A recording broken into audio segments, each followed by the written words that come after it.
Hello বন্ধুরা, জ্ঞানজ্যোতি coaching সেন্টারের পক্ষ থেকে তোমাদের সকলকে জানাই আরও একবার স্বাগত। আজকের ক্লাসে তোমাদের সঙ্গে আলোচনা করব গুপ্ত সাম্রাজ্যের পতনের কারণগুলি নিয়ে, অর্থাৎ গুপ্ত সাম্রাজ্যের এত বিশাল সাম্রাজ্যের পতন কিভাবে হয়েছিল সেটা নিয়ে কিন্তু আজকের ক্লাসে বিস্তারিতভাবে আলোচনা করব। দেরি না করে শুরু করছি আজকের ক্লাসটি। দেখো, প্রথমেই যেটা বলা হয়েছে সেটা হচ্ছে গুপ্ত সাম্রাজ্য ছিল প্রাচীন ভারতের ইতিহাসে শেষ সর্বভারতীয় সাম্রাজ্য।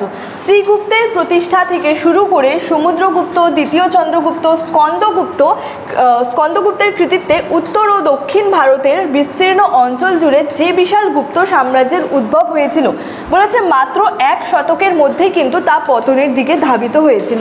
তাহলে কি বলা হয়েছে যে গুপ্ত এত বিশাল যে গুপ্ত সাম্রাজ্য, তাহলে প্রতিষ্ঠাতা ছিলেন হচ্ছে শ্রীগুপ্ত এই গুপ্ত সাম্রাজ্যের, এবং তার প্রতিষ্ঠাতা থেকে শুরু করে সেখানে সমুদ্রগুপ্ত ছিলেন, দ্বিতীয় চন্দ্রগুপ্ত, এছাড়াও যে স্কন্দগুপ্ত, এরা কিন্তু যে সর্বশ্রেষ্ঠ সম্রাটদের মধ্যে কিন্তু উল্লেখযোগ্য কয়েকজন সম্রাট ছিলেন। তো বলা হয়েছে উত্তর ও দক্ষিণ ভারতে কিন্তু বিস্তীর্ণ অঞ্চল জুড়ে কিন্তু এই বিশাল গুপ্ত সাম্রাজ্যের কিন্তু উদ্ভব ঘটেছিল। তো বলেছে মাত্র 1 শতকের মধ্যেই কিন্তু সেটা পতনের মুখোমুখি হয়েছিল বা পতনের দিকে ধাবিত হয়েছিল।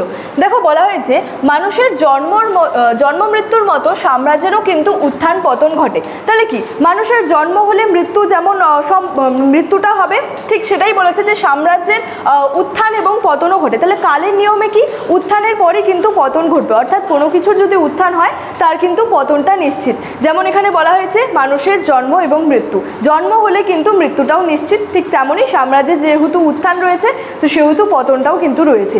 তো পতনের কারণগুলা কি কি, কোন কোন কারণের ফলে এই এত বিশাল গুপ্ত সাম্রাজ্যের পতন ঘটেছিল? দেখো, কোনো নির্দিষ্ট কোনো একটি মাত্র কারণের জন্য তো এত বিশাল সাম্রাজ্যের পতন হবে না। তো তার জন্যই বলা হয়েছে এই যে গুপ্ত সাম্রাজ্যের যে পতন ঘটেছিল এর পিছনে কিন্তু বিভিন্ন কারণগুলি দায়ী ছিল। কোন কোন কারণগুলি বিশেষভাবে দায়ী ছিল? যেমন এখানে প্রথমে যেটা বলা হয়েছে সেটা হচ্ছে যোগ্য উত্তরাধিকারের অভাব, অর্থাৎ যোগ্য উত্তরাধিকারের অভাবের ফলে বলা হয়েছে যে এত বড় এত বিশাল সাম্রাজ্যের কিন্তু পতন ঘটেছিল। কি বলা হয়েছে? বলেছে অযোগ্য ও দুর্বল উত্তরাধিকার গুপ্ত সাম্রাজ্যের পতনের জন্য কিন্তু অনেকাংশে দায়ী ছিল। তাহলে অযোগ্য এবং যে সমস্ত দুর্বল উত্তরাধিকার ছিল মূলত বলা হয়েছে তাদের জন্যই কিন্তু এই গুপ্ত সাম্রাজ্যের কিন্তু পতনটা ঘটেছিল।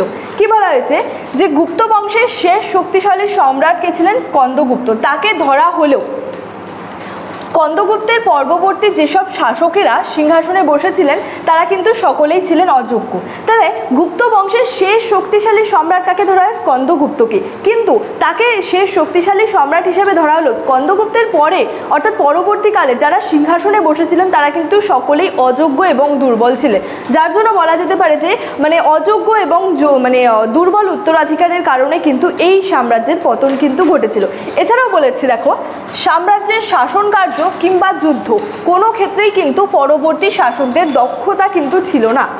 স্বৈরাচারী শাসন ব্যবস্থা, রাজার ব্যক্তিগত যোগ্যতা, দক্ষতা প্রভৃতির ওপর কিন্তু একটা স্থায়ী একটা যে সাম্রাজ্য সেই সাম্রাজ্যের কিন্তু স্থায়িত্বটা নির্ভর করে।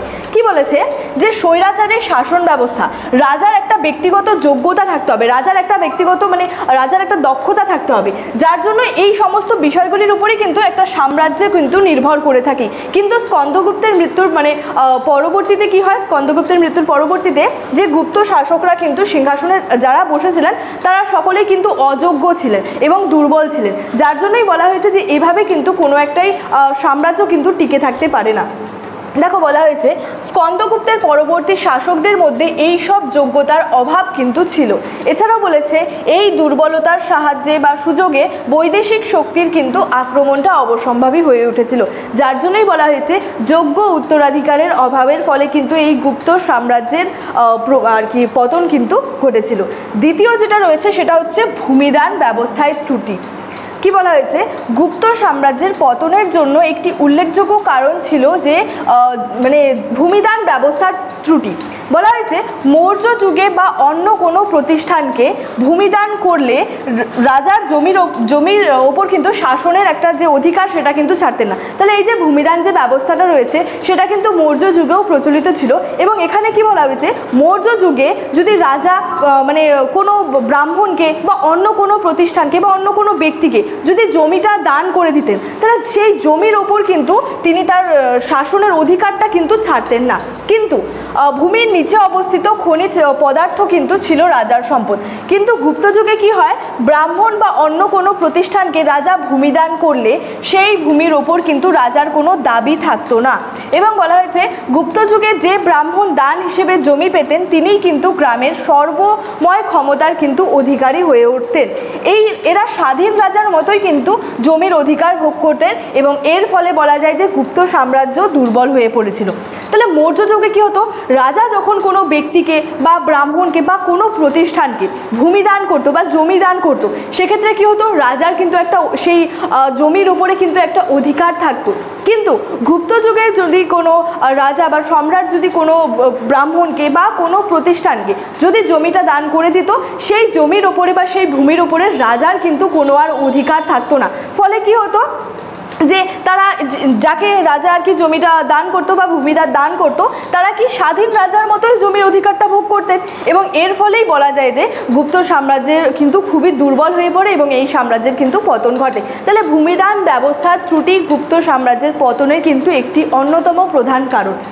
এছাড়াও কি রয়েছে দেখো, বলেছে মন্ত্রীদের দায়িত্ব। তাহলে গুপ্ত সাম্রাজ্যের পতনের আরেকটি কারণের কথা কি বলা হয়েছে, মন্ত্রীদের দায়িত্বের কথা কিন্তু বলা হয়েছে।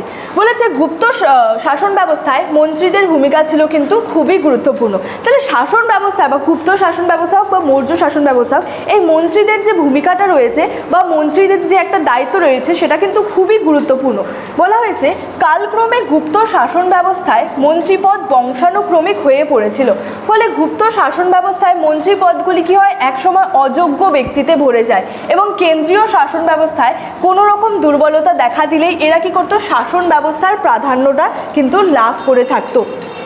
এবং এখানে বলা হয়েছে যে মন্ত্রীপদ মানে মন্ত্রীদের যে দায়িত্ব, তাহলে পরবর্তীতে কি হয়, শাসন ব্যবস্থায় মন্ত্রীপদগুলি একসময় কি হয়, অযোগ্য ব্যক্তিতে কিন্তু ভরে যায়। কেন বেড়ে যায়, কারণ যে গুপ্ত শাসন ব্যবস্থায় যে মন্ত্রীপদ ছিল সেটা বংশানুক্রমিক হয়ে পড়লে কিন্তু পরবর্তীতে মন্ত্রীপদে কিন্তু অযোগ্য ব্যক্তিতে ভরে যায় এবং যার জন্য বলা হয়েছে গুপ্ত সাম্রাজ্যের পতনের কারণ হিসেবে এই মন্ত্রীদের দায়িত্বকেও কিন্তু বলা হয়েছে। নেক্সট যে পয়েন্টটা রয়েছে সেটা হচ্ছে হুন আক্রমণ। হুন আক্রমণের কথা কিন্তু এখানে বলা হয়েছে, যে হুনদের ভূমিকার কথা এখানে বলা হয়েছে। কি বলেছে, স্কন্দগুপ্ত হুন আক্রমণ প্রতিহত করলেও তার মৃত্যুর পর যে হুনরা ছিল সেই হুনরা কিন্তু গুপ্ত সাম্রাজ্য পুনরায় কিন্তু আক্রমণ চালিয়েছিলেন। তাহলে স্কন্দগুপ্তকে কিন্তু ভারতের রক্ষাকর্তা বলা হয়। কেন বলা হয়, তার কারণ হচ্ছে তার যে শাসন রাজত্বকালে একটি অন্যতম গুরুত্বপূর্ণ ঘটনা ছিল হচ্ছে হুন আক্রমণ এবং তিনি তার যোগ্যতা তার দক্ষতার সাহায্যে মানে হুনদেরকে এমনভাবে পরাজিত করেছিলেন যে হুনরা কিন্তু পরবর্তী 50 বছরেও আর গুপ্ত সাম্রাজ্যে কিন্তু আক্রমণ করতে সাহস যোগায়নি এবং তার এই যে হুনদের বিরুদ্ধে যে সাফল্য ছিল সেই সাফল্যের জন্যই কিন্তু যে তাকে আর কি ভারতের রক্ষাকর্তা কিন্তু বলা হয়ে থাকে।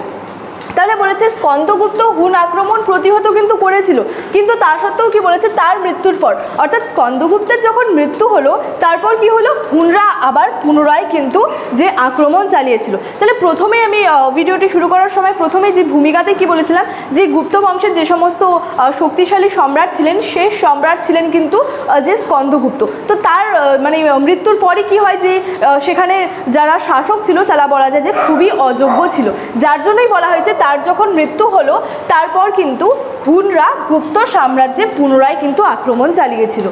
মিহিরকুল এবং তোরমানের নেতৃত্বে হুন শক্তিশালী হয়ে ওঠে, মানে হুনরা কিন্তু শক্তিশালী হয়ে ওঠে এবং এদের নেতৃত্বে হুনরা কাশ্মীর, মালব, মধ্যপ্রদেশ কিন্তু অধিকার করে নিয়েছিলেন।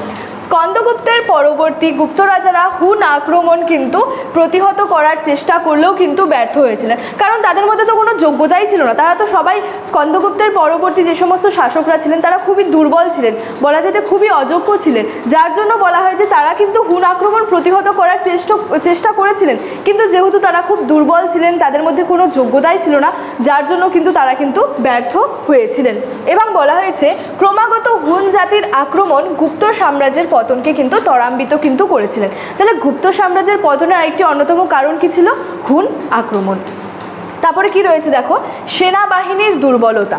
কি বলেছে, গুপ্ত সাম্রাজ্যে গুপ্ত রাজাদের নিয়ন্ত্রণ কোনো সুগঠিত সেনাবাহিনী ছিল কিনা, মানে এই যে গুপ্ত সাম্রাজ্য ছিল সেই গুপ্ত রাজাদের নিয়ন্ত্রণে কোনো একটা সুগঠিত সুসংগঠিত যে সেনাবাহিনী ছিল কিনা সেটা কিন্তু কি বলেছে সঠিকভাবে কিন্তু কিছু সেই বিষয়ে জানা যায় না। বলা হয়েছে গুপ্ত রাজারা সেনাবাহিনীর জন্য কি করতো, সামন্ত রাজাদের ওপর নির্ভর করতেন বলে কিন্তু জানা যায়। এবং হুনরা যে ধরনের হাতিয়ার ব্যবহার করত সেই উন্নত ধরনের বা সেই সমস্ত উন্নত মানের হাতিয়ারের সঙ্গে মোকাবিলা করার মতো অস্ত্রশস্ত্র গুপ্ত সৈন্যদের কাছে ছিল কিনা, মানে খুব সম্ভবত বলা যায় যে ছিলই না। এই ধরনের শক্তি নিয়ে কিন্তু কোনো সাম্রাজ্যই টিকে থাকতে পারে না। তাহলে হুনরা ছিল খুবই শক্তিশালী, যার জন্য স্কন্দগুপ্ত কিন্তু হুনদেরকে তার রাজত্বকালে কিন্তু পরাজিত করেছিলেন। তাদেরকে এমনভাবে আর কি পরাজিত করেছিলেন যে পরবর্তী 50 বছরের মধ্যে কিন্তু তারা আর গুপ্ত সাম্রাজ্যে আসার সাহস কিন্তু জোগায়নি। কিন্তু তার মৃত্যুর পর হুনরা কিন্তু পুনরায় গুপ্ত সাম্রাজ্য আক্রমণ করেছিলেন এবং যে পরবর্তী স্কন্দগুপ্তের পরবর্তী যে গুপ্ত রাজারা ছিলেন তারা কিন্তু হুন আক্রমণ যে ছিল সেটাকে কিন্তু প্রতিহত করার যথেষ্ট চেষ্টা করেছিলেন, কিন্তু তারা ব্যর্থ হয়েছিলেন। তার কারণ হলো তারা সকলেই অযোগ্য ছিল বা তাদের মধ্যে সেই আক্রমণটা প্রতিহত করার কোনো যোগ্যতাই ছিল না, তারা খুবই দুর্বল ছিল, যার জন্য তারা কিন্তু ব্যর্থ হয়েছিলেন। এবং বলেছে হুনরা যে ধরনের হাতিয়ার ব্যবহার করত সেই ধরনের হাতিয়ারের সঙ্গে মোকাবিলা করার জন্য তো গুপ্ত সেনাদের কাছেও সেই রকমই কিছু হাতিয়ার থাকতে হবে, কিন্তু সেই হাতিয়ারের সঙ্গে মোকাবিলা করার জন্য যে সমস্ত অস্ত্রশস্ত্র দরকার সেই সমস্ত অস্ত্রশস্ত্র কিন্তু গুপ্ত সৈন্যদের কাছে খুব সম্ভবত কিন্তু ছিল না। এবং এই রকম একটা যে শক্তি নিয়ে, এই ধরনের একটা শক্তি নিয়ে কিন্তু কোনো সাম্রাজ্যই কিন্তু টিকে থাকতে পারে না, যার জন্য বলা হয়েছে সেনাবাহিনীর দুর্বলতার ফলেই কিন্তু এই গুপ্ত সাম্রাজ্যের কিন্তু পতন ঘটেছিল। তাহলে গুপ্ত সাম্রাজ্যের পতনের পিছনে কিন্তু বিভিন্ন কারণ দায়ী ছিল। এছাড়াও বলা যায় যে অর্থনৈতিক কারণের কথা, অর্থাৎ আর্থিক দিক থেকে একটা বিপর্যয় বা অর্থনৈতিক বিপর্যয় কিন্তু এই গুপ্ত সাম্রাজ্যের পতনের জন্যও কিন্তু অনেকাংশে দায়ী ছিল। এছাড়াও বলা যায় যে অভিজাতদের বিদ্রোহ কথা বলা যেতে পারে বা সামন্ত প্রথার যে প্রভাব ছিল সেটার জন্যও কিন্তু মানে গুপ্ত সাম্রাজ্যের পতনের জন্য সামন্ত প্রথার প্রভাবকে বলা যেতে পারে, প্রাদেশিক শাসনকর্তাদের বিদ্রোহের কথা বলা যেতে পারে, অর্থনৈতিক বিপর্যয়ের কথাও কিন্তু বলা যেতে পারে। এই সমস্ত কারণের পিছনে কিন্তু এই গুপ্ত সাম্রাজ্যের পতন ঘটেছিল। যেমন যোগ্য উত্তরাধিকারের অভাবের ফলে, এছাড়াও ভূমিদান ব্যবস্থায় কি ত্রুটি হয়েছিল, এর ফলেই কিন্তু এই গুপ্ত সাম্রাজ্যের কিন্তু পতন ঘটেছিল। তাহলে গুপ্ত সাম্রাজ্যের পতনের যে সমস্ত কারণগুলি ছিল সেগুলি নিয়ে কিন্তু আজকের ক্লাসে আলোচনা করলাম। আজকের ক্লাস আমার এতটাই ছিল। ক্লাসটি শেষ করার আগে তোমাদেরকে একটু বলে রাখি, তোমরা যারা ভাবছো লাস্ট মিনিটে এসে আমাদের থেকে সাজেশনস নেবে, নোটসপত্র নেবে, তারা আমাদের হেল্পলাইন নাম্বারে কিন্তু যোগাযোগ করতে পারো। আমাদের হেল্পলাইন নাম্বার হলো 6295916282 এবং 7076398606। এই দুটি নাম্বারের মধ্যে যে কোনো একটি নাম্বারে যোগাযোগ করে আমাদের সঙ্গে যুক্ত হয়ে যেতে পারো। আজকের ক্লাস এতটাই, দেখা হচ্ছে পরবর্তী ক্লাসে। তোমরা সকলেই ভালো থেকো, সুস্থ থেকো। Thank you so much. Thank